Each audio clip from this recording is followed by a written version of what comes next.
estar aquí. Lo único que no me hace feliz es que mi mujer no vino conmigo.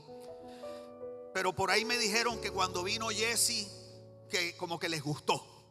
¿Verdad que sí? Gracias. Pero me dicen que predica más duro que yo, que da más al cuello. Quiero hacer una pregunta. ¿Qué dice la gente más linda de todo Guayaquil? ¿Dónde está mi gente linda de Guayaquil? Mira al de al lado y dile: te ves más lindo, más guapo y más joven que el domingo pasado. No importa que sea tu suegra. Acuérdate que Dios llama a las cosas que no son como si fuesen. Dile: suegra, te ves linda. Dile: suegra, te quiero. Lejos de mi vida. No, mentira, te quiero. Ok. Gracias por permitirme estar aquí. Sí, ahí está. Suegra, te quiero. Al final de la fila, suegra. Esta ha sido una visita muy especial por diversas razones. Además de poder compartir con esta bella pareja, con Josué, con Génesis, poder conocer a Abby, que está preciosa, poder compartir mucho con Oscar y su esposa y su bella familia, excepto Tyson, y poder estar aquí con un hombre que es como si fuera un hijo para mí, que es Lowsan. Es muy especial.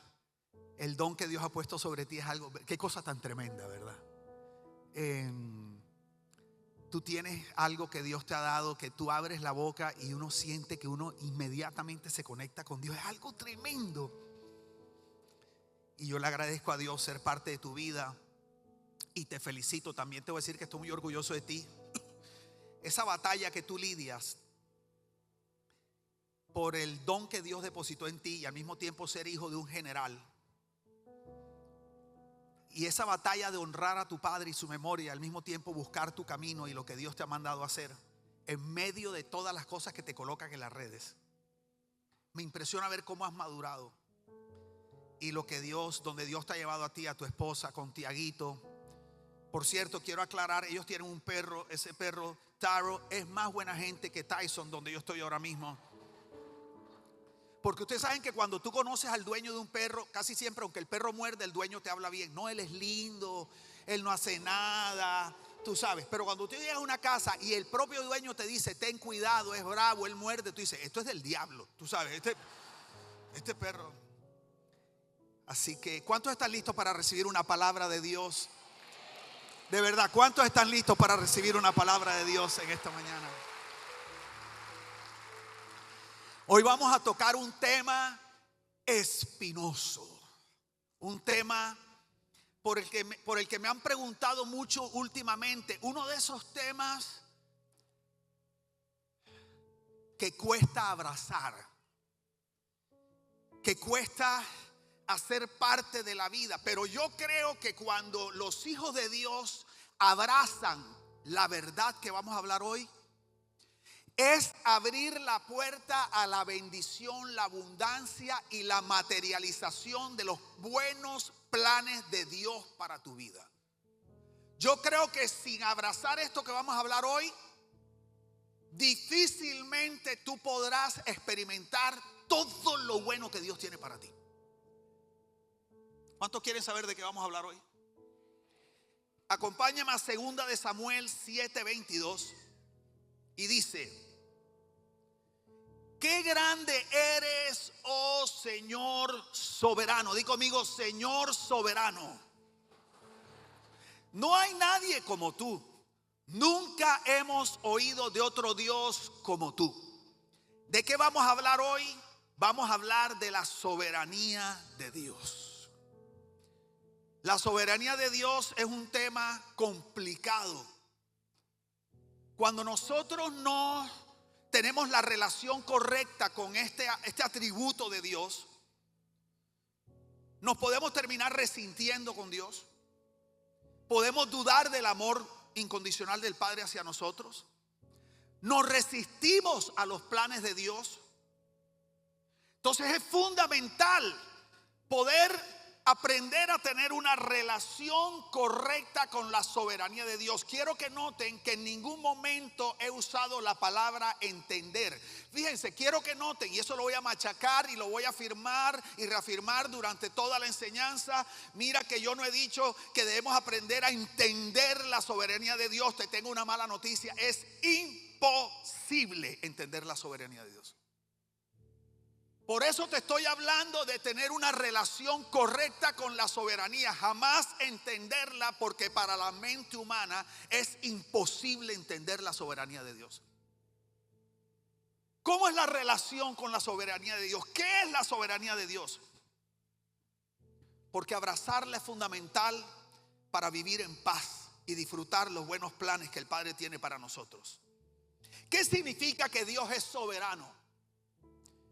Significa que Él tiene el control absoluto sobre todas las cosas. Quiere decir que no hay nada que escape a su poder y autoridad. Salmo 115:3 dice: nuestro Dios está en el cielo, hace lo que le place. Como dirían en Barranquilla, Colombia, soberanía significa que Dios hace lo que le da la gana. Y eso no nos gusta. Nos cuesta trabajo entenderlo porque el corazón humano, desde el pecado de Adán y Eva, se endiosó en su falta de confianza en Dios, que es algo que yo prediqué aquí, creo que la última vez que vino, la primera vez. Porque lo que la serpiente hizo con Eva fue que empezó a entablar una conversación. Y a veces no entendemos cuál era el propósito del enemigo cuando empezó a hablar con Eva. Y el propósito del enemigo no era sembrar una mentira teológica en Eva, porque hay gente que se la pasa diciendo, y pastores a veces predican, no es que Satanás le engañó porque le dijo una mentira. No, el propósito de Satanás no era confundir teológicamente a Eva. El propósito de Satanás era uno solo: hacerle dudar del amor incondicional del Padre para con ellos. Entonces todo lo que Satanás quería era, mujeres, perdónenme por lo que voy a decir, buscarle la lengua a Eva. ¿Por qué la serpiente habló con la mujer y no con Adán? Porque las mujeres son más emocionales y más temerosas. Entonces la serpiente le empezó a hablar y Eva, el problema de Eva fue uno, que decidió conversar con la serpiente. Y el diablo, dice la Biblia, que fue expulsado del cielo por la abundancia de su comercio. O sea, el diablo es el mejor negociante que existe. Nunca te pongas a comerciar con el diablo, porque es como comerciar con un árabe o un turco. Vas a salir perdiendo. Y entonces desde ese entonces nosotros heredamos desconfianza en el corazón. ¿Cómo es el orden? El orden es: la duda genera desconfianza, la desconfianza genera temor y el temor genera rebeldía. Entonces nos cuesta trabajo la soberanía de Dios porque intrínsecamente nosotros tenemos temor en el corazón, porque tenemos desconfianza. Entonces esto de abrazar la soberanía es muy importante, y cuando escuchamos que Dios tiene absoluto control y hace lo que le place, hay como un choque adentro, porque seamos honestos, a nosotros nos hace sentir más tranquilos cuando nosotros somos los que vamos manejando. No sé cuántos hombres les pasa aquí, cuando yo voy con mi esposa al lado y yo voy manejando: cuidado, el hueco, frena. Ay, mi amor, la viejita. Y yo miro, ¿cuál viejita? 2 cuadras la viejita. Allá la viejita. Y la viejita se ve así. Y yo, ¿cuál viejita, baby? Y es este falso sentido de paz y tranquilidad que nos produce tener el control. Y como la soberanía tiene que ver con que Dios tiene el absoluto control, entonces se genera un choque. Entonces, ¿qué pasa? Que tú empiezas a ver caminos en tu vida. Como dice la Biblia, hay camino que al hombre le parece derecho, pero su fin es camino de muerte. Como nosotros tenemos una visión limitada, tú ves un camino como este amplio y tú dices: este es el mejor camino, porque tú ves con una visión que no alcanza a ver todo. Porque Eclesiastés dice que el hombre no entiende el plan de Dios de principio a fin. Y tú solo ves el principio y se ve mejor, y Dios te mete por una trocha culebrera y tú vas con machete y hay indios y hay caníbales y hay cobras y anacondas y pigmeos con dardos envenenados. Y tú dices, pero ¿por qué Dios me metió por aquí?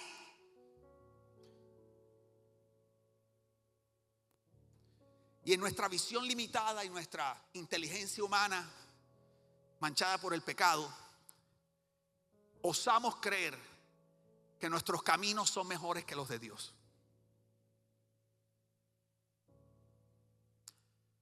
Y entonces, cuando tú hablas con un creyente y tú le dices, ¿cómo estás? Y te dice, aquí en la lucha, como Dios quiere. Te tengo una noticia, Dios no quiere que andes en la lucha. Y te tengo otra noticia, la lucha del creyente no está afuera, está dentro. ¿Sabes cuál es la lucha? Entre hacer lo que tú crees que es lo que te conviene y lo que Dios te dice que es lo que de verdad te conviene. Esa es la lucha. Cristiano que no puede vivir en paz no es por la recesión económica, no es por la criminalidad, es porque no quiere soltar el timón de su vida. Gracias, no me dejen a su pastor aplaudiendo solo.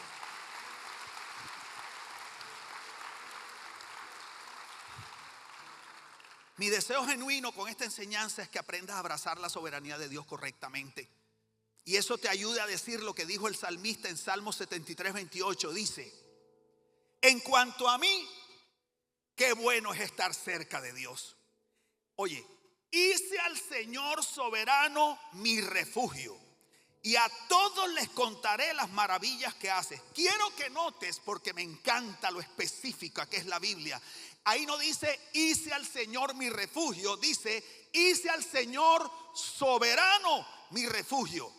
O sea, hay un milagro, hay un misterio en aquellos que entienden o que abrazan, no que entienden, que abrazan la soberanía de Dios, que permite que encuentren la verdadera paz que Jesús vino a darnos. Porque la paz que Jesús vino a darnos no es un sentimiento y no es algo mágico, porque a veces la gente está preocupada y tú le dices, mira, no te preocupes, recuerda que Jesús te dijo que nos dio un regalo, paz en la mente y en el corazón. Te tengo una mala noticia, decir eso no te va a hacer sentir paz, con efectos especiales y todo, ¿viste?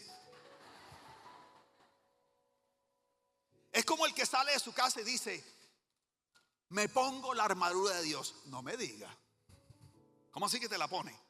Me pongo el yelmo, me pongo el calzado, me pongo el tal y la coraza de justicia. No, la armadura de Dios no es algo que tú te pones, la armadura de Dios es algo que tú vives. El cinturón de la verdad no es algo que te pones, es vivir la verdad.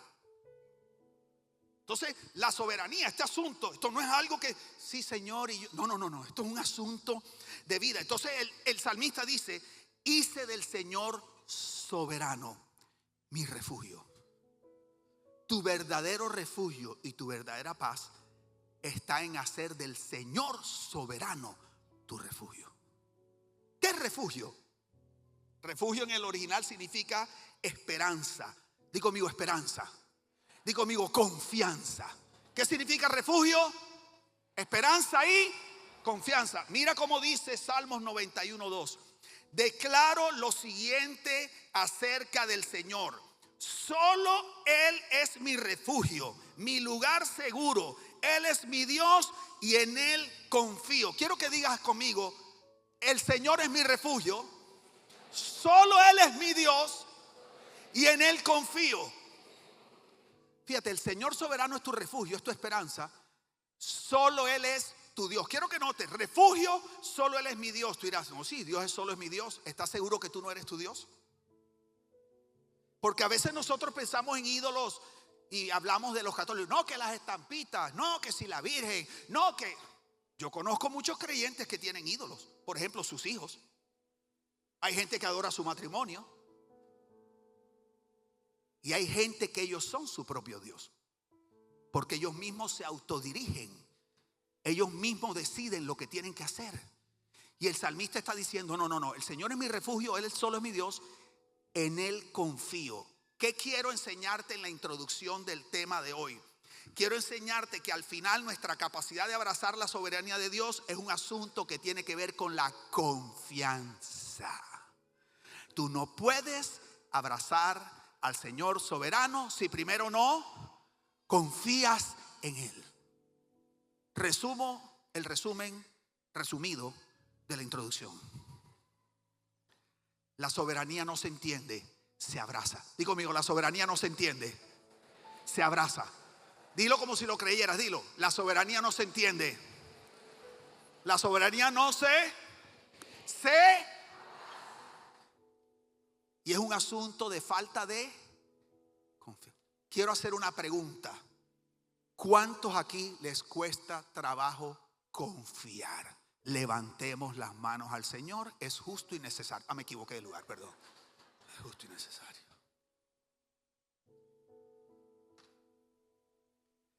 La soberanía de Dios no se entiende, se abraza. Padre, yo te pido en este momento, y Espíritu Santo, te pido que hagas un milagro en nuestro corazón a través de esta enseñanza y nos permitas ver la soberanía de Dios desde la perspectiva correcta y abrazarla con plena confianza. Y la iglesia familia de Dios dice: muy bien. Entonces, ya entrando en el tema, porque quiero ayudarte a abrazar esa soberanía de Dios. Número uno, no podemos separar la soberanía de Dios de su propósito.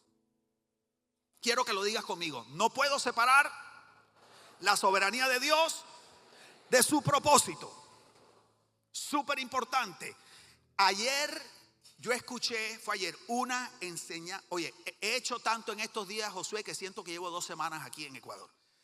Ayer, estos días estuvimos en el Camp Under Pressure de Sons Club. Qué cosa tan increíble lo que Dios está haciendo en la vida de sus hijos. Me sacaron el jugo, no me dejaban dormir. Yo los oía en la noche. Yo decía, Dios mío, ¿esto qué es? Y en la mañana estaban haciendo zumba. Dale duro, tú puedes, dale. Ay, no, estoy que me muero, dale. Y yo decía, y su pastor ha dado una enseñanza magistral. Me la pasé ayer todo el día hablando de tu enseñanza, Josué. Y habló de la vida de José, que es uno de mis personajes favoritos, con el que más me identifico en la Biblia.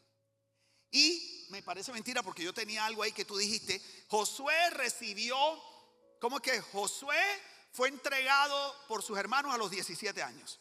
José, perdón, no Josué. No, sí, tú también, perdón. José fue entregado, no sé qué pasó, fue Dios hablando. Ok. José fue entregado por sus hermanos a los 17 años, ¿verdad? Y recibió el palacio a los 30 años. De esos 13 años de diferencia, el primer año estuvo en la casa de Potifar, ¿cierto? Y duró 12 años en la cárcel. Pero como tú lo lees en 2 páginas, tú dices, Señor, hazme como José. Tú no sabes lo que tú estás pidiendo. Tú sabes, porque tú lees tal y la cárcel y tal, y el copero y el panadero, ran, y salió. Tú dices, no, esto es. Y resulta que tú tienes en tu corazón propósitos que Dios te ha dado, porque quiero decirte que Dios tiene propósitos para cada uno de ustedes. Ustedes conocen el pasaje: yo sé los planes que tengo para ti, planes de bienestar y no de calamidad, para darte un fin y una esperanza, que dice mi gente linda que está de este lado aquí a la derecha. ¿Cuántos creen que Dios tiene buenos planes para ustedes? Y la palabra bienestar es la palabra shalom, shalom. Shalom 2 veces. Shalom significa buena salud, significa paz, significa alegría, significa abundancia. Dios tiene para ti, le voy a hablar aquí a los de la izquierda que están allá arriba. Dios tiene para ti doble paz, doble abundancia, doble buena salud, doble alegría. ¿Cuántos reciben eso? Yo quiero saber.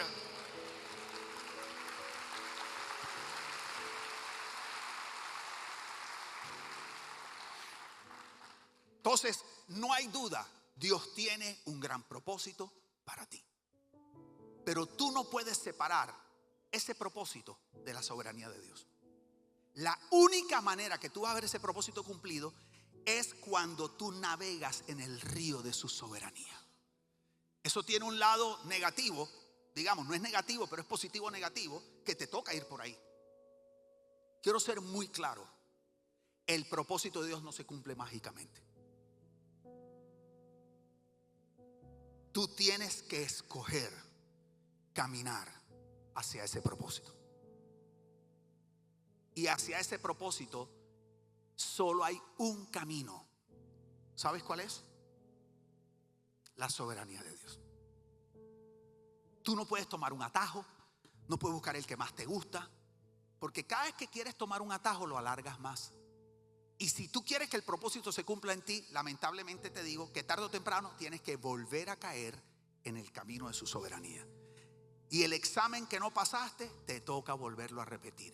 Y la prueba que le huiste, te toca volverla a vivir.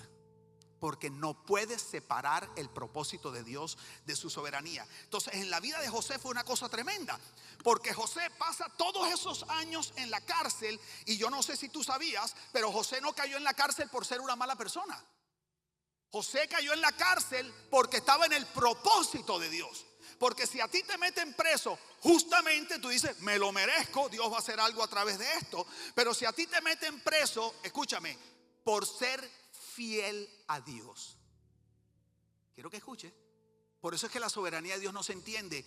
Porque José cayó preso por no serle infiel a Dios y por no serle infiel a Potifar, que era su amo.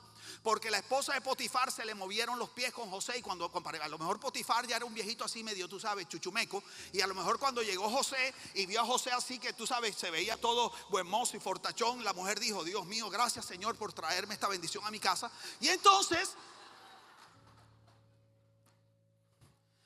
la esposa de Potifar le empezó a tirar los perros, decimos nosotros en Barranquilla, a José. Y José se mantuvo, no. Y un día parece que José salió así vestidito, en toallita, algo así. Y la mujer se le abalanzó, tú vas a ser mío, tú sabes. Y lo agarra y José sale desnudo corriendo y la mujer se queda. Y la mujer se sintió tan rechazada y con tanta rabia que lo acusó. Y debido a eso lo metieron preso 12 años por ser fiel a Dios y por ser fiel a Potifar. ¿Qué aprendo con esto? Te tengo una noticia: que seas fiel a Dios no significa que no vas a caer preso.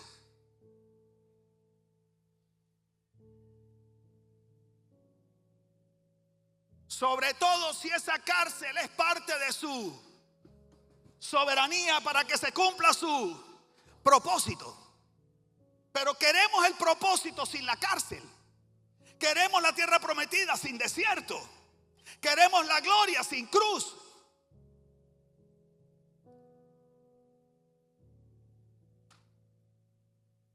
Y a lo mejor tú estás preso hoy y estás con esa quejadera que nos da a todos de no puedo creer que mis amigos no te conocen, y mírate que es un corrupto, que se roba los impuestos, que hace lo otro, y mira todos los traqueteos que hace, y está como si nada. Y yo aquí viniendo a la iglesia desde que estoy contigo, todo lo hago bien, y resulta que mira lo que estoy viviendo. No es justo, no es justo. O sea, no vale la pena hacer las cosas bien, no vale la pena abrazar tu soberanía. Creo que tus planes para mí no son los mejores, pero todo es porque no entiendes lo que está pasando, porque no logras relacionar cárcel con propósito, soberanía, cárcel, propósito. Y empieza el enemigo a decirte: si Dios te amara, Él no hubiera permitido que te metieran preso injustamente. Porque ¿qué clase de padre hace eso? Un padre bueno que ve todo hasta el final y que tiene los mejores planes para ti, y que ha entendido que tu propósito no es solamente llegar a un lado, sino llegar con el carácter, la madurez para administrar las grandes bendiciones que Él tiene para ti.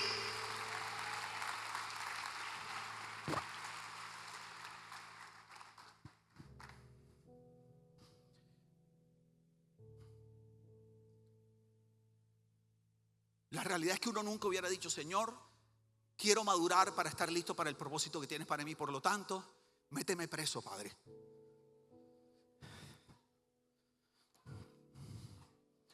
Mándame un tumorcito, Señor, para ver si me regalo para un tumor, papá.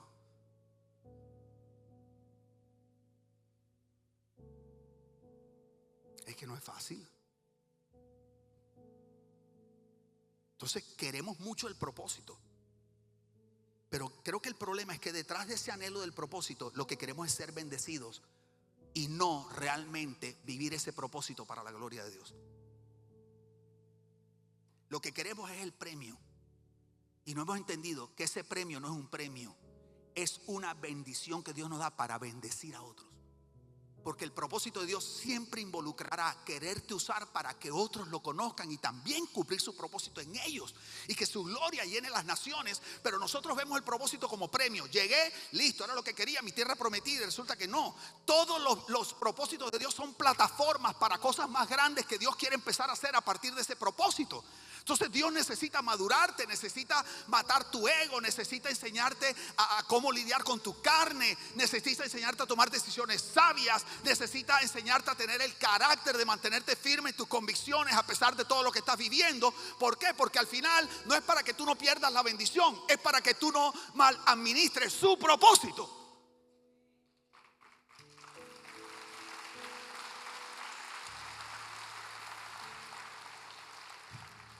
Y dice la Biblia, en medio de la cárcel, y Dios estaba con José.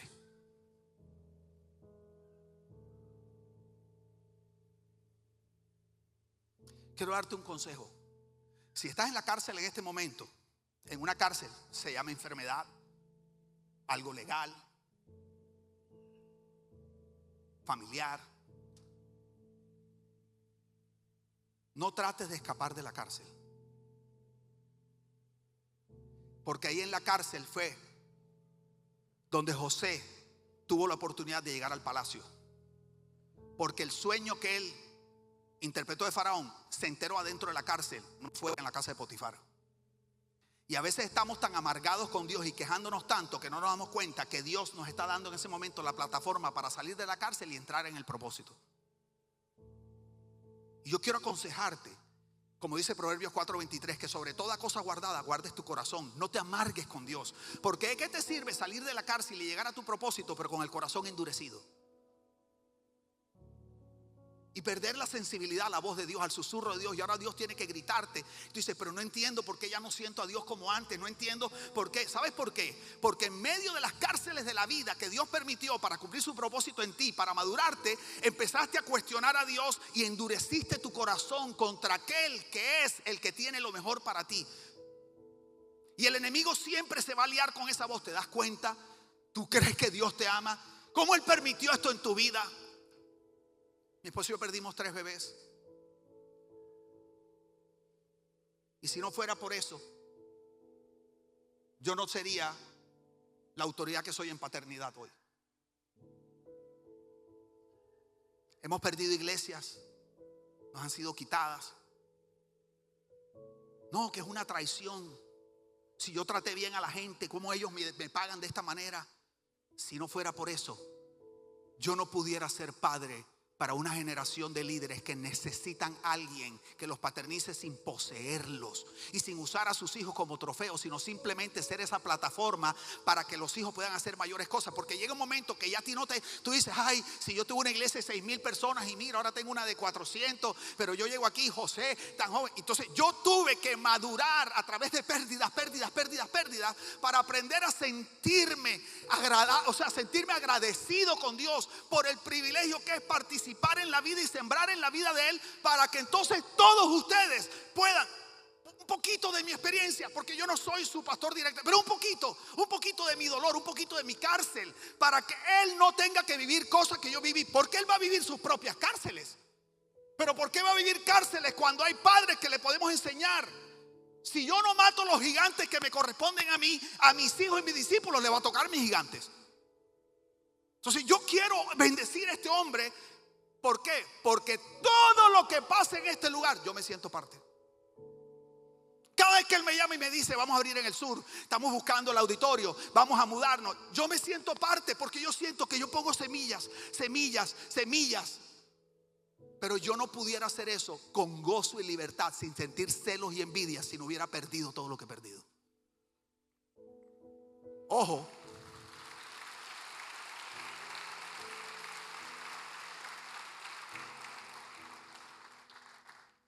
No es fácil estar en la cárcel, pero es necesario. Si te predicaron una vida cristiana sin cárcel, te predicaron la vida cristiana equivocada. Porque una vida cristiana sin cárcel es una vida cristiana sin propósito. Si te predicaron una vida cristiana sin desierto, es mentira. Porque una vida cristiana sin desierto es una vida cristiana sin tierra prometida. Si te predicaron una vida cristiana sin cruz, es mentira. Porque una vida cristiana sin cruz es una vida cristiana sin gloria. Quieres la gloria, quieres la tierra prometida y quieres el propósito, necesitas cárcel, desierto y cruz. Y todo eso es parte de la soberanía de Dios. Dios no te creó para vivir en la cárcel. Dios no te creó para vivir en el desierto. Y Dios no te creó para vivir en la cruz. Esas son cosas temporales, pero necesarias para forjarte, forjar tu carácter y formarte y darte la sabiduría, la madurez, la capacidad para poder administrar lo que Dios tiene para ti. ¿Por qué el pueblo de Israel duró 40 años en el desierto? La Biblia es clara. Fue la soberanía de Dios. Porque el desierto de Israel era dirigido por la nube y la columna, y la nube y la columna eran de Dios. Por lo tanto, la nube y la columna los tuvieron 40 años. No era porque estaban perdidos. Dios los tuvo 40 años caminando, lo que hubieran recorrido de 2 semanas a un mes. ¿Por qué? Porque venían de cientos de años de esclavitud en Egipto con mente de esclavos. Y Dios no podía permitir que un pueblo llamado a gobernar gobernara el propósito de Dios con mente de esclavitud. Y en el desierto pasaron 40 años hasta que murió el último que había nacido en Egipto. No sé si tú sabías eso. La Biblia dice que en el momento que murió el último israelita que nació en Egipto, salieron para la tierra prometida directo. Tú no vas a salir de la cárcel hasta que no muera lo último de Egipto en ti. Porque Dios no te va a confiar su propósito si lo vas a gobernar con mente de esclavo. No puedes separar la soberanía de Dios de su propósito. Dios tiene gran propósito para ti. Di conmigo, la soberanía no se entiende. ¿Qué se hace? La soberanía no se abraza. Y en el último minuto y medio que tengo, no puedes separar la soberanía de Dios de su amor. Porque aunque no lo creas, detrás de la cárcel está el amor del Padre. ¿Acaso tú no le has orado que te libere de las adicciones? ¿Acaso tú no le oraste que mejore tu matrimonio? ¿Acaso tú no le oraste que te prospere? Ya te dije, no hay propósito sin cárcel, no hay tierra prometida sin desierto, no hay gloria sin cruz. Entonces, ¿para qué oras? Como dicen en Barranquilla, o sea, mataste el tigre y le tienes miedo al cuero.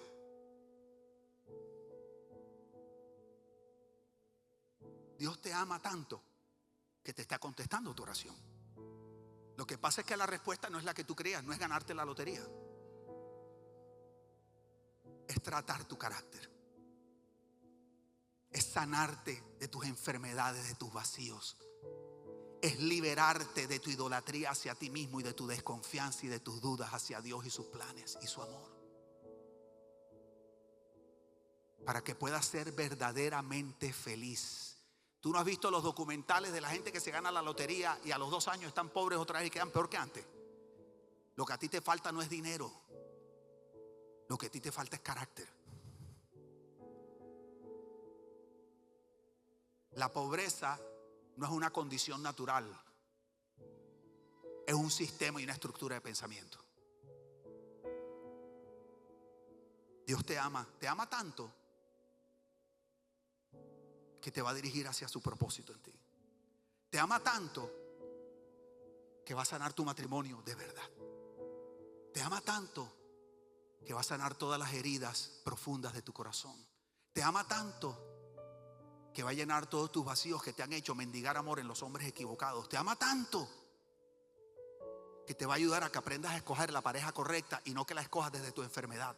Te ama tanto que te va a enseñar a prosperar en generosidad y gratitud para que el dinero no se te acabe a los 5 años, sino que puedas dejar un legado a tus hijos. Te ama tanto que te ha traído una comunidad de vida, una comunidad saludable, donde vas a estar apoyado mientras pasas por tu desierto. Y conmigo, la soberanía de Dios no se entiende, se abraza. Ya voy a terminar. Romanos 3, 8, 28. Solo 2 minuticos más y termino. Dice, y sabemos que a los que aman a Dios todas las cosas le ayudan a bien. Esto es lo que conforme a su propósito son llamados. Entonces, cuando tú ves a alguien sufriendo y tiene una enfermedad, la iglesia le tiende a decir, no te preocupes, que para los que aman a Dios todas las cosas ayudan para bien. Eso sí es verdad y no es tan verdad, porque las cosas ayudan para bien para su propósito, no para sacarte del sufrimiento.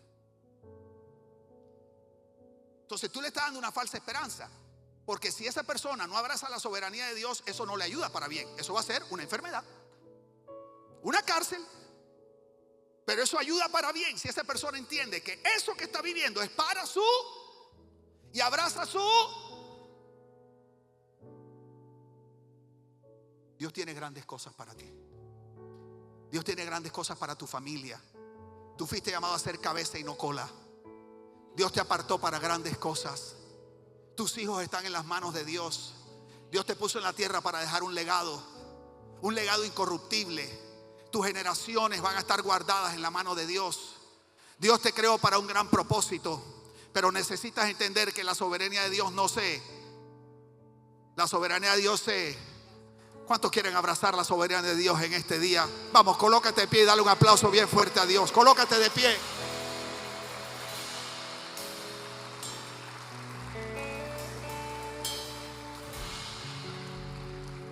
Este es el versículo con el que te quiero dejar. Proverbios 3:5 dice: confía en el Señor de todo corazón y no te apoyes en tu propia. Reconócelo en todos tus y Él allanará. Porque al final es un problema de confianza. Quiero invitarte a dar un paso de fe y abrazar la soberanía de Dios. Porque el Señor soberano, ese es tu refugio. Esa es la garantía de tus generaciones. Ahí está tu paz. No sé con qué estás peleando en este día. ¿O con quién? De pronto tu pelea. Porque al final todas las peleas de aquí son peleas con Dios. Todo el pataleo nuestro al final son problemas con Dios. Es desconfianza. Abraza tu cárcel. Tú no vas a estar ahí para siempre. Pero entre más rápido la abraces y aprendas, más rápido sale. Abraza tu desierto. No vas a estar ahí para siempre. Pero entre más rápido lo abraces y muere Egipto, más rápido sales. Abraza tu cruz. La cruz no fue para siempre, pero no hay gloria sin cruz. Quiero saber cuántos hoy se sienten que están en una cárcel, en un desierto o en una cruz. Levanta tus manos al cielo. Si tú sientes que en este momento de tu vida tú estás en alguna de esas tres cosas, yo quiero orar por ti. Padre, te quiero dar gracias por cada persona que ha levantado su mano. Tú conoces perfectamente su cárcel, su desierto, su cruz, porque es parte de tu soberanía. Pero qué tremendo, Señor, que detrás de esa cárcel, detrás de esa cruz y de ese desierto está tu propósito, está tu bendición, están tus buenos planes. Y aunque no nos creaste para cárcel, desierto y cruz, no podemos tener tierra prometida, palacio y gloria si no abrazamos tu soberanía, Señor. Te pido, Padre, como dijo Jesús a Pedro, voy a orar para que no desfallezcas. Ahí con tus ojos cerrados, quiero que escuches.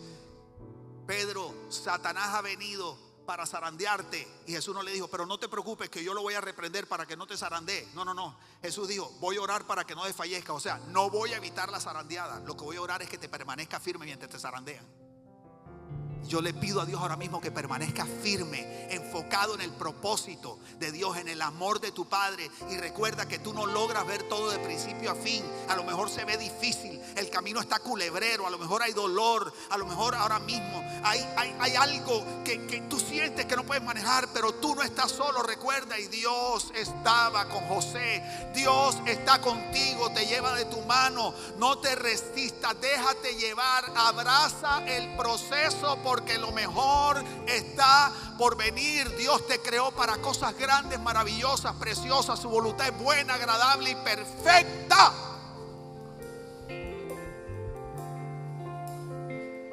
Y di conmigo, Señor, confieso que me cuesta confiar. Quiero tener el control de las cosas. Quiero entenderte. Quiero entender para obedecer. Quiero entender para soltar. Quiero entender para confiar. Pero hoy he aprendido que tu soberanía no se entiende, se abraza. Así que hoy decido, por fe, a pesar de mi temor, de mis traumas, decido poner mi confianza en ti. Tú eres mi único refugio. Dios te bendiga, familia de Dios. Te amo mucho. La paz de Dios es contigo.